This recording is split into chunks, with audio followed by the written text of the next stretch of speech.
Hindi aksidente na narito ka ngayon. Bawat gising ay isang paalala ng kabutihan ng Diyos na kahit anong pinagdaanan mo kahapon, may bagong simula na inihanda niya para sa iyo ngayon. Walang kapantay ang grasya ng Panginoon sa mga naniniwala at nananampalataya. Bawat segundo ng buhay mo ay mahalaga sa Kanya. Kaya sa sandaling ito, isantabi mo muna ang lahat ng alalahanin. Hayaang mapuno ang puso mo ng kapayapaan, pananampalataya at tiwala. Dahil ang Diyos na sumasagot ng panalangin ay naririto rin ngayon, handang makinig at kumilos para sa iyo. Ayon sa awit 46:1, ang Diyos ay ating kanlungan at kalakasan, handang saklulo sa oras ng kagipitan. Manatili ka, buksan mo ang puso mo, at hayaang ang kanyang salita at presensya ang mangusap sa iyo ngayong umaga. Tara, lumapit tayo sa Diyos. Sa bawat umaga na tayo'y nagigising, may panibagong paanyaya ang Diyos. Isang tahimik, ngunit makapangyarihang paalala na buhay ka pa at may layunin pa siya para sa iyo. Hindi mo kailangan maging perpekto para lumapit sa Kanya. Hindi mo kailangang intindihin ang lahat. Ang kailangan lang ay ang bukas na puso. Ang mga araw na nagsisimula sa presensya ng Panginoon ay mga araw na may direksyon, kapayapaan at kalakasan. Dahil ang Diyos ay hindi Diyos ng kaguluhan, kundi Diyos ng kaayusan, pag-asa at tagumpay. Gaya ng sinabi sa Jeremias 31:11, sapagkat nalalaman ko ang aking mga pag-iisip na ukol sa inyo, mga pag-iisip ng kapayapaan at hindi kasamaan, upang bigyan kayo ng pag-asa at magandang kinabukasan. Kapatid, ngayong umaga, huwag mong hayaang palampasin ang pagkakataong ito na marinig ang tinig ng Diyos. Dahil sa katahimikan ng puso mo, sa gitna ng simpleng panalangin, may kasagutang darating. May liwanag na lilitaw, may kapayapaang dahan-dahang yayakap sa iyo. Kaya ngayon, tayo'y tatahimik sandali at hahayaang ang ating mga salita ay umabot sa langit. Isulat sa comments, Panginoon, nagsisimula ako ng panibagong araw kasama ka. At huwag kalimutang mag-subscribe para mas marami pang umagang kasama natin si Jesus. Tahimik nating idinudulog sa Diyos ang puso natin ngayon. Isantabi mo muna ang mga ingay sa paligid, ang mga iniisip na paulit-ulit sumisiksik sa diwa mo. Sa sandaling ito, tayo lang at ang Diyos. Huminga ka ng malalim. Isipin mo ang kanyang presensya na tila liwanag ng araw na dahan-dahang bumabalot sa buong katawan mo, banayad, mainit at punong-puno ng kapayapaan. Ang ating Ama sa Langit ay narito, nakikinig at nananabik na makausap ka. Ama naming Diyos na makapangyarihan sa lahat, lumalapit kami sa inyo ngayon na may pusong nagpapakumbaba. Salamat po sa umagang ito. Salamat sa panibagong hininga ng buhay, sa panibagong pagkakataon na mabuhay ayon sa inyong kalooban. Kami po ay nagpapasalamat sa iyong pag-iingat kagabi. Wala kaming ibang hangad kundi ang mapasa iyo, Panginoon. Sa bawat hakbang ngayong araw, naway ikaw ang manguna. Kami lumalapit hindi para lang humingi ng sagot, kundi para maramdaman ka. Sabik kaming makarinig ng inyong tinig, sabik kaming mapanatag ng inyong presensya. Gabayan niyo po kami, O Diyos. Linisin mo ang aming mga puso mula sa lahat ng pag-aalinlangan, galit at pagkabahala. Gawin mong malinis ang aming damdamin upang sa bawat salita ng panalangin namin ay tunay naming maramdaman ang inyong paglapit. Panginoon, ikaw ang aming tanggulan, ang aming lakas. Sa bawat pagsubok, naroon ka. Sa bawat takot na bumabalot sa aming isipan, naroon ang inyong kapayapaan na hindi maipaliwanag. Ayon sa awit 91:per, kaniyang tatakpan ka ng kaniyang mga bagwis at sa ilalim ng kaniyang mga pakpak ay manganganlong ka. Ang kaniyang katotohanan ay kalasag at baluti. Panginoon, naway maramdaman namin ang inyong mga pakpak na bumabalot sa amin ngayon. Proteksyon sa anumang panganib, gabay sa bawat desisyon, at lakas sa bawat hamon na aming kahaharapin. Dalangin po namin ang aming mga pamilya na bigyan mo po kami ng pagkakaisa, pagmamahalan at kapayapaan sa aming mga tahanan. Dalangin namin ang kalusugan ng bawat isa. Pagalingin mo ang may sakit, palakasin mo ang nanghihina, bigyan mo ng pag-asa ang nadidismaya. Ama, sa bawat umagang kagaya nito, nais naming magsimula hindi sa kaba, kundi sa pananampalataya. Hindi sa takot, kundi sa tiwala. Sapagkat ang mga pangako mo ay hindi nagbabago. Katulad ng sinasabi sa Isaias 41:10, huwag kang matakot sapagkat ako'y sumasa iyo. Huwag kang manglupaypay sapagkat ako'y iyong Diyos. Palalakasin kita, oo tutulungan kita, oo aalalayan kita ng aking kamay na taglay ang katuwiran. Panginoon, maraming salamat sa inyong pagkilos. Kahit hindi pa namin nakikita ang sagot, pinipili naming magpasalamat. Kahit hindi pa namin nararamdaman ang pagbabago, pinipili naming manampalataya. Alam naming sa likod ng katahimikan, ikaw ay kumikilos. Sa gitna ng paghihintay, ikaw ay naghahanda ng higit pa sa aming hinihiling. Kaya't ngayon kami nagpapasalamat, hindi lamang sa mga biyayang natanggap na namin, kundi sa mga biyayang paparating pa. Hindi lamang sa kagalingan, kundi sa kalakasan habang naghihintay sa kagalingan. Hindi lamang sa tagumpay, kundi sa tapang habang tinatahak ang landas patungo roon. Espiritu Santo, hinihiling naming ikaw ay bumaba sa oras na ito. Hipuin mo ang puso ng bawat nakikinig. Palitan mo ng pananampalataya ang kanilang takot. Palitan mo ng kapayapaan ang kanilang pagkalito. Palitan mo ng liwanag ang kanilang kadiliman. Panginoon, marinig nawa ng bawat isa ang inyong tinig, ang tinig ng isang ama na nagsasabing, Anak, narito ako. Hindi kita iiwan, hindi kita pababayaan. Alam naming hindi mo kami nilikha para mabuhay sa takot, kundi sa katotohanang may plano ka, may layunin ka, at may tagumpay kang inihanda para sa amin. Panginoon, itinataas po namin ang aming mga pangarap, ang mga desisyong hinihintay pa naming gawin, ang mga problema na tila wala ng sagot. Inilalapit namin ito lahat sa inyo, sapagkat ikaw lamang ang may ganap na karunungan. Kayo po ang aming direksyon, kayo po ang aming katiyakan. Tulungan mo po kaming makinig sa iyong tinig at hindi sa bulong ng mundo. Tulungan mo po kaming manatili sa inyong presensya dahil sa inyo lamang may tunay na buhay.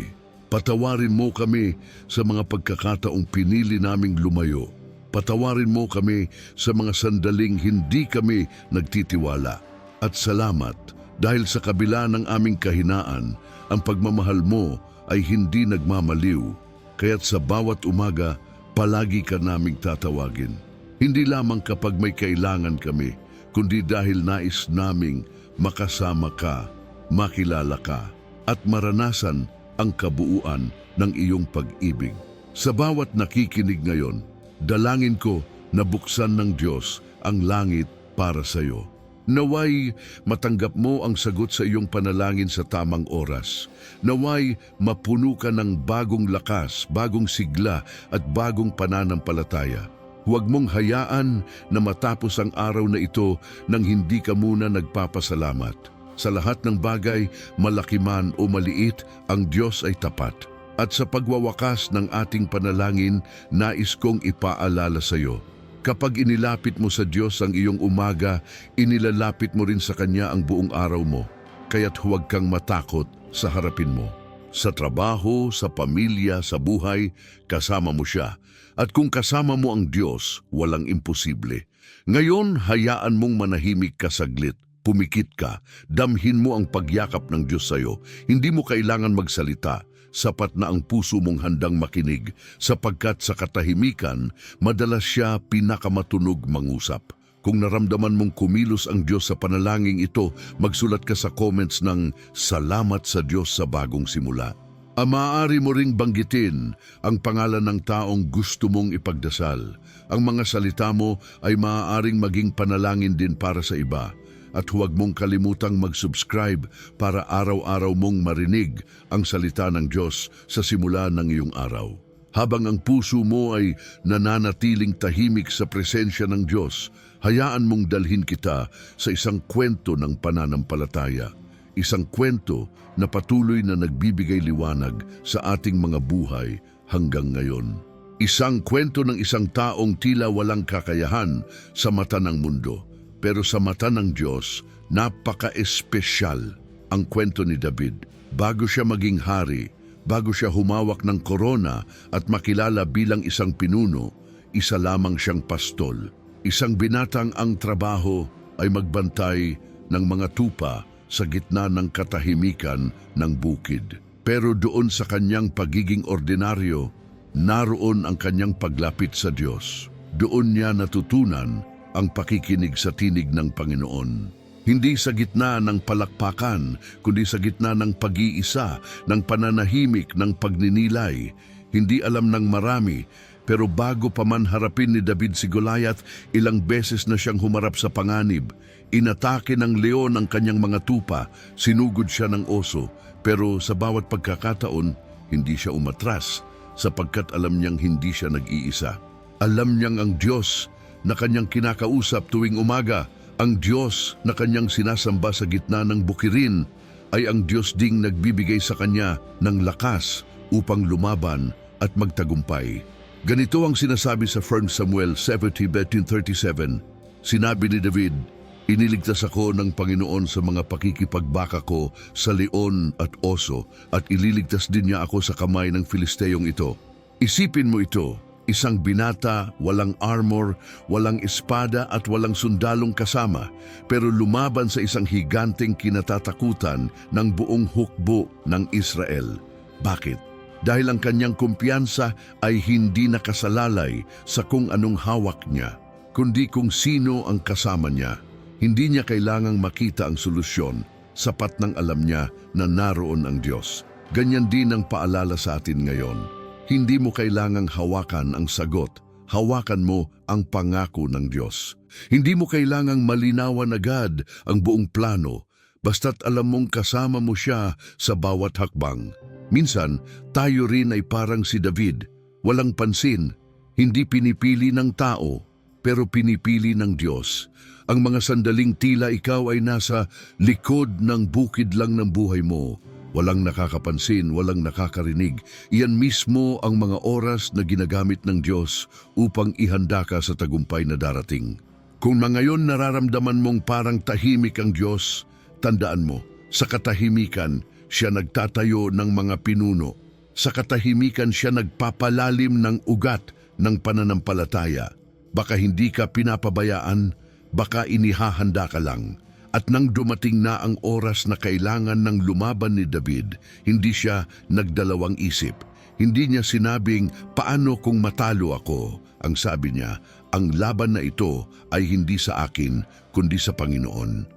Pumasok siya sa digmaan, hindi dala ang takot, kundi dala ang tiwala. At sa isang simpleng bato, isang higante ang bumagsak. Sa isang pagsunod, isang bansa ang napalaya. Ganyan kabigat ang epekto ng isang pusong buo, ang pananampalataya. Kapag ikaw ay nananalangin tuwing umaga, hindi lang ito simpleng gawain ng tradisyon. Isa itong pagsasanay ng espiritu. Isa itong paghubog ng panloob mong lakas. Nagkatulad ni David, habang iniikutan ng mundo ang kanyang tahimik na buhay, siya ay lihim na lumalago sa kanyang relasyon sa Diyos. Sa bawat panalangin mo, sa bawat pagbanggit mo ng Panginoon, gabayan mo ako. May nangyayaring hindi mo agad nakikita, pero sigurado kang nararamdaman. Umaapaw ang biyaya ng Diyos sa mga pusong marunong maghintay at magtiwala. At huwag mong hayaang ang damdamin mo lang ang magdikta kung nananalangin ka pa ng tama. Ang damdamin ay pabago-bago, pero ang katotohanan ng salita ng Diyos ay hindi. Kaya kahit parang walang nangyayari, ipagpatuloy mo. Kahit parang walang sagot, ipagpatuloy mo. Katulad ni David, ang paghahanda niya ay hindi dramatic. Walang mga fanfare, walang music, walang palakpakan. Pero nang dumating ang oras ng labanan, handa siya. Dahil ang Diyos ang humubog sa kanya sa mga panahong tahimik. Kapatid, tanungin mo ang sarili mo ngayon, handa ka ba kapag dumating ang pagkakataong ipaglaban ang iyong pananampalataya? Handa ka ba kapag tinawag ka ng Diyos para sa isang mas malawak na misyon? Baka akala mo maliit lang ang ginagawa mo ngayon, pero sa mata ng Diyos, malaking bahagi yan ng plano niya. Minsan, ang panalangin mong tahimik sa isang sulok ng kwarto ay ang nagiging dahilan para may maligtas, may gumaling, may mabago ang direksyon ng buhay. Ang mga simpleng salitang Panginoon, ikaw ang bahala, ay nagiging susi para ang langit ay bumaba sa lupa. Ang Diyos ay Diyos ng mga ordinaryong tao na may ekstraordinaryong pananampalataya. Hindi mo kailangang maging sikat, mayaman, o makapangyarihan. Ang kailangan mo lang ay puso na handang sumunod. Katulad ni David, kapag ang puso mo ay tapat, kapag ang panalangin mo ay galing sa kaibuturan ng iyong pagkatao, kahit anong gulayat sa buhay mo, babagsak. Ngayon, gusto kong hikayatin ka na huwag mong sukuan ang panalangin. Huwag mong sukuan ang sarili mo dahil kahit parang walang nakakakita sa ginagawa mong tama, may Diyos na hindi natutulog. Alam niya ang bawat luha. Alam niya ang bawat hinanakit. Pero higit sa lahat, alam niya ang tamang oras ng sagot. Kaya manatili ka sa Kanya, manatili ka sa salita niya. At sa tamang panahon, mararanasan mo ang tagumpay na hindi mo inaasahan. Kung ramdam mong may mga Goliath sa buhay mo ngayon, problema, takot, kawalan ng direksyon, gusto kong ipaalala sa iyo, hindi mo kailangang magdala ng espada. Ang kailangan mo ay pananampalataya. Ang kailangan mo ay tiwala sa Diyos na tapat sa Kanyang mga pangako. Sapagkat sinasabi sa awit, Hunada 21:1 sabadu, aking itinitingala ang aking mga mata sa mga bundok, saan kaya manggagaling ang aking tulong? Ang aking tulong ay nanggagaling sa Panginoon na gumawa ng langit at ng lupa. Kaya ngayon, habang tahimik kang nakikinig, itanong mo sa sarili mo, ano ang mga higanteng kinahaharap mo? At handa ka bang ipaglaban ang pananampalataya mo gaya ni David? Kung oo, magsimula ka sa panalangin. Dahil doon, nagsisimula ang lahat ng tagumpay sa isang panalangin may pananampalataya. Isulat mo sa comments ang mga salitang ito. Katulad ni David, lalaban ako dahil kasama ko ang Diyos.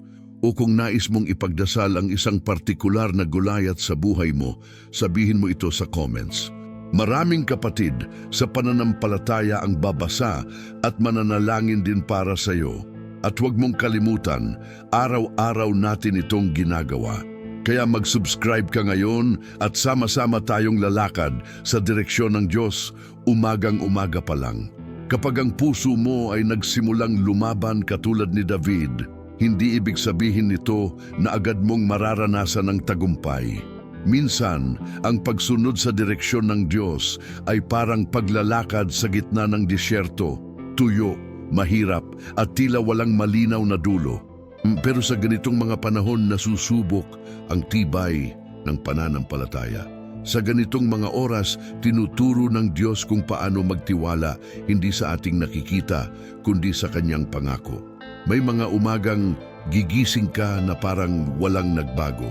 Pareho pa rin ang problema, pareho pa rin ang kalagayan. Pero kapatid, huwag mong hayaan na ang paulit-ulit na hamon ay sirain ang tiwalang itinanim ng Diyos sa puso mo. Dahil minsan, ang mga araw na tila walang nangyayari ay siya palang mga araw na pinakamaraming ginagawa ang Diyos sa likod ng eksena. Hindi mo lang nakikita, hindi mo lang nararamdaman, pero ang pananampalataya ay hindi nakabase sa damdamin kundi sa katotohanan. Ayon sa Hebreo 11, ngunit ang pananampalataya ay siyang kapanatagan sa mga bagay na hinihintay, ang katunayan ng mga bagay na hindi nakikita. Kapag nanalangin ka at hindi mo pa naririnig ang sagot, ang pananampalataya mo ang bumubuhay sa pag-asa mo. Kapag nararamdaman mong parang tumahimik ang langit, ang pananampalataya mo ang nagsasabing hindi ka nag-iisa. At kapag tila wala kang ibang hawak kundi ang pangako ng Diyos, iyon na mismo ang iyong sandata. Ang Panginoon ay hindi nahuhuli, hindi siya nakakaligta, hindi siya natutulog, at hindi niya nakakalimutan ang mga panalangin isinigaw mo sa mga gabi ng pag-iyak. Alam niya ang bawat luha. At bawat butil ng luha ay may binhing itinatanim. Darating ang panahon ng pag-ani, kaya huwag kang titigil sa panalangin, huwag kang bibitaw sa pananampalataya. Hindi mo alam kung gaano ka nakalapit sa sagot. Isipin mo si Hana sa lumang tipan. Sa 1 Samuel chapter 1, siya ay isang babaeng baog, taong-taong lumuluha, humihiling sa Diyos ng anak. Taong-taong binabalik-balikan ang templo, dala ang parehong panalangin. Pero sa gitna ng lahat ng pagtangis, hindi siya bumitaw, hindi siya sumuko. At dumating ang araw na sinabi ng pari sa kanya, "Humayo kang payapa at ipagkaloob nawa sa iyo ng Diyos ng Israel ang iyong hinihingi sa kanya." 1 Samuel 1:17. Sa panahong iyon, wala pa siyang hawak, pero umalis siya sa templo na may kapayapaan. Bakit? Dahil may pananampalataya siyang kumilos na ang Diyos. Kaya kapatid, baka nasa ganung yugto ka rin ngayon. Paulit-ulit ka nang nananalangin, pero pakiramdam mo, hindi ka pinakikinggan. Gusto kitang paalalahanan, ang Diyos ay hindi tahimik dahil wala siyang pakialam. Minsan tahimik siya dahil may itinuturo siya. Katulad ng guro na tahimik habang ang estudyante ay nasa gitna ng pagsusulit. Hindi ibig sabihin na iniwan ka. Ibig sabihin, pinapasa mo na ang leksyon. Ang mga pagsubok ay hindi upang sirain ka, kundi para patibayin ka. Ang mga delay ay hindi pagtanggi kundi preparasyon. At ang mga panalangin na matagal bago sagutin ay ang mga panalangin na pinaghahandaan para maging mas higit pa sa iyong inaasahan. Kaya't kahit wala pang sagot, piliin mong manampalataya. Kahit hindi mo pa nakikita ang resulta, piliin mong manalig. Dahil ang pananampalataya ay ang pagtitiwala na ang Diyos ay gumagawa kahit wala pa tayong nakikitang ebidensya. Madalas nating hanapin ang kasagutan, pero ang mas mahalaga ay ang presensya ng Diyos. Sa bawat umagang isinusuko mo sa Kanya ang iyong plano, ang iyong pamilya, ang iyong puso, hindi nawawala ang saysay ng araw mo dahil ang Diyos mismo ang nagbibigay saysay. Sa bawat ama, bahala ka na, may kapayapaang dumarating. Sa bawat Panginoon, ikaw ang lakas ko, may bagong tapang na bumabangon sa loob mo. Hindi ito palaging nakikita, pero tiyak ang epekto. At huwag mong isipin na maliit ang pananampalataya mo. Kahit kasing laki lang ng butil ng mustasa, kaya nitong igalaw ang bundok. Sinabi ito mismo ni Jesus sa Mateo 17:20. "Katotohanang sinasabi ko sa inyo, kung kayo'y may pananampalataya na gaya ng isang butil ng mustasa, ay masasabi ninyo sa bundok na ito, lumipat ka rito sa dakong yaon, at ito'y lilipat, at walang bagay na di mangyayari sa inyo." Sa umagang ito, hinahamon kita na yakapin ang pananampalatayang may pananaw. Huwag mong hayaan na ang mga limitasyon sa paligid mo ang magsabi kung hanggang saan ka lang. Mas kilala ka ng Diyos kaysa sa pagkakakilala mo sa sarili mo. Mas malaki ang plano niya kaysa sa naiisip mong posibilidad. Kaya sa bawat panalangin mo tuwing umaga, isipin mong parang kausap mo ang Diyos na lumikha ng langit at lupa. Siya na walang imposible, siya na makapangyarihan, siya na kailanman ay hindi nagkulang. Ang panalangin ng may pananampalataya ay hindi lang hiling, ito ay deklarasyon. Isang paninindigan na ang buhay mo ay hawak ng Diyos. Isang pagsuko na sa Kanya ka nagtitiwala, hindi sa galing mo, hindi sa pera mo, hindi sa tao, kundi sa Kanya lamang. Sa tuwing sasabihin mong, "Panginoon, Ikaw ang aking kanlungan," gumagalaw ang langit. Hindi mo kailangan ng maraming salita. Ang mahalaga, galing sa puso. Kung may panalangin ka ngayon na matagal mo nang dalangin at tila wala pa ring sagot, huwag kang mawala ng loob. Huwag kang titigil. Sa bawat umaga na inuuna mong hanapin ang presensya niya, ikaw ay binabago. At minsan, ang pinakamalaking sagot sa panalangin ay hindi ang pagbabago ng sitwasyon, kundi ang pagbabago ng iyong puso. Ang Diyos ay gumagawa sa katahimikan. Habang ikaw ay nagtatanim ng pananampalataya, Siya ay naghahanda ng anihan. Habang ikaw ay lumuluhod sa panalangin, siya ay bumubuo ng daan. Habang ikaw ay tumatahimik, siya ay nagsasalita sa ibang paraan. Kaya manatili kang tapat, manatili kang naglilingkod, manatili kang nananalangin. Sapagkat darating ang araw na lahat ng hindi mo maintindihan ay magiging malinaw. Lahat ng iniiyakan mo ngayon ay magiging bahagi ng kwento ng katagumpayan. Ngayon gusto kong marinig mo ito sa kaibuturan ng puso mo. May dumarating, may kasagutan, may kagalingan, may biyaya, hindi ka pinabayaan, hindi ka nakakalimutan, may ginagawa ang Diyos, may binubuo siya at kasama ka sa plano niyang iyon. Kung naramdaman mong kinakausap ka ng Diyos ngayon, isulat mo sa comments, mananatili akong nagtitiwala kahit hindi ko pa nakikita ang sagot. Maaari ka ring magbahagi ng isang panalangin na matagal mo nang dinadala, pangalan ng mahal mo sa buhay, hiling mo sa kalusugan, trabaho o direksyon sa buhay. Dito sa komunidad natin, may mga pusong handang makidamay at manalangin para sa iyo. At huwag mong kalimutang mag-subscribe para araw-araw. Kasama mo kami sa pagharap sa bagong umaga, kasama si Jesus. Kapatid, alam kong hindi madali ang maghintay, pero may kapangyarihan sa mga umagang inuuna ang Diyos.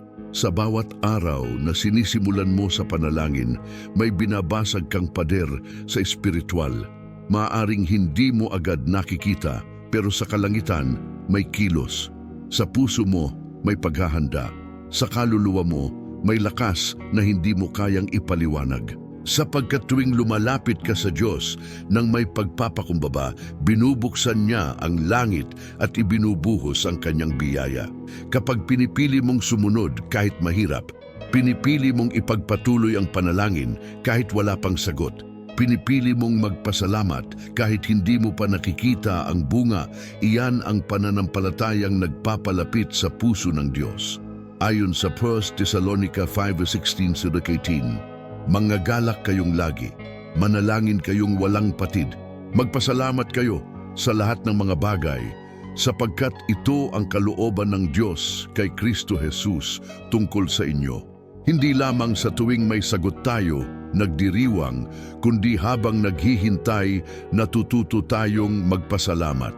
At ang puso na marunong magpasalamat sa gitna ng paghihintay ay pusong hinahanda para sa mas higit pa. Sa bawat salamat, Panginoon, kahit may iniiyakan ka, ipinapakita mong may tiwala ka sa plano ng Diyos. Sa bawat amen, kahit hindi mo pa alam ang mangyayari, ipinapakita mong alam mong may kontrol siya. Ang pananampalataya ay hindi pagdedemand ng resulta, kundi paninindigan sa kanyang kabutihan. Kaya kung nararamdaman mong pagod ka na, alalahanin mong may Diyos na hindi napapagod sa iyo. Handa siyang umakbay sa iyo, gabayan ka at buhatin ka kung kinakailangan. Hindi mo kailangang maging malakas araw-araw. Ang kailangan mo lang ay ang pagpapakumbabang aminin sa Diyos, Panginoon, kailangan kita. Doon siya lalapit, doon siya kikilos. At sa sandaling iyon, mararamdaman mong hindi ka kailanman iniwan. Huwag mong hayaang dumaan ang araw na ito na hindi mo siya kinakausap. Kahit ilang minuto ng katahimikan, ilang salita ng pasasalamat, ilang bulong ng salamat po Panginoon, sapat na iyon para ipaalam mo sa langit na ang puso mo ay nananabik pa ring sumunod. At ngayong natapos mo na ang bahaging ito ng panalangin at pagninilay, tanungin mo ang sarili mo. Ano ang gusto mong pasalamatan sa Diyos kahit hindi mo pa natatanggap? Ano ang biyayang pinili mong paniwalaan kahit hindi pa dumarating? Isulat mo sa comments ang linyang, nagpapasalamat ako kahit hindi ko pa hawak ang sagot. At kung may hiling kang nais naming ipagdasal para sa iyo, banggitin mo rin. Dito sama-sama tayong nananalig, nananampalataya at patuloy na naninindigan sa direksyon ng Diyos. Kapatid, ngayong umagang ito ipinaalala sa atin ng Diyos na hindi tayo kailanman naglalakad ng mag-isa. Sa bawat panalangin mong binigkas, sa bawat luha mong itinagong hindi nakita ng tao, ang Diyos ang nakasaksi. At sa katahimikan ng iyong puso, may mga salitang hindi mo na kailangang bigkasin, pero naiintindihan pa rin niya. sapagkat siya ang Diyos na sumasagot kahit sa mga panalangin hindi nasambit. Siya ang Diyos na gumagawa kahit wala kang nararamdaman. Siya ang Diyos na tapat sa kanyang salita kahit kailan hindi nagkulang. Ang simula ng araw mo ay hindi dapat batay sa balita, takot o kaguluhan. Ang simula ng araw mo ay dapat laging batay sa presensya ng Diyos. Sa bawat pagmulat mo ng mata, ito ay paalala na may panibagong pagkakataon kang tumugon sa kanyang tawag. May panibagong biyayang ibinubuhos. May panibagong direksyong inihahanda. At kapag sinimulan mong ialay ang umaga mo sa kanya, iniaalay mo rin ang buong araw, ang lahat ng desisyon, lakad at pagkakataon sa ilalim ng kanyang kalooban. Mahal ka ng Diyos. At sa pag-ibig niyang iyon, hindi ka pababayaan. Kaya huwag kang bibitaw sa panalangin. Huwag mong hayaang ang pagsubok ang magsabi kung sino ka. Ang Diyos ang may huling salita sa buhay mo. At ang sabi niya, ikaw ay kanyang anak. Ikaw ay may halaga. Ikaw ay may layunin. Ikaw ay may kinabukasang hindi pa man dumarating, ay napuno na ng kanyang mga pangako. Kaya ngayon, bago matapos ang panahong ito ng pananalangin, magpasalamat ka, kahit tahimik, kahit hindi pa malinaw ang sagot, dahil ang tunay na pananampalataya ay marunong magpuri bago pa dumating ang tagumpay. Kaya itaas mo sa Kanya ang puso mong punong-puno ng tiwala. Sabihin mong, Panginoon, salamat. Alam kong may gagawin ka at sa mga susunod mong araw, manatili ka sa presensya niya. Gawin mong ugali ang manalangin sa umaga. Dahil sa mga panahong akala mong ikaw lang ang kumikilos, doon mo malalamang siya na pala ang gumagawa ng daan.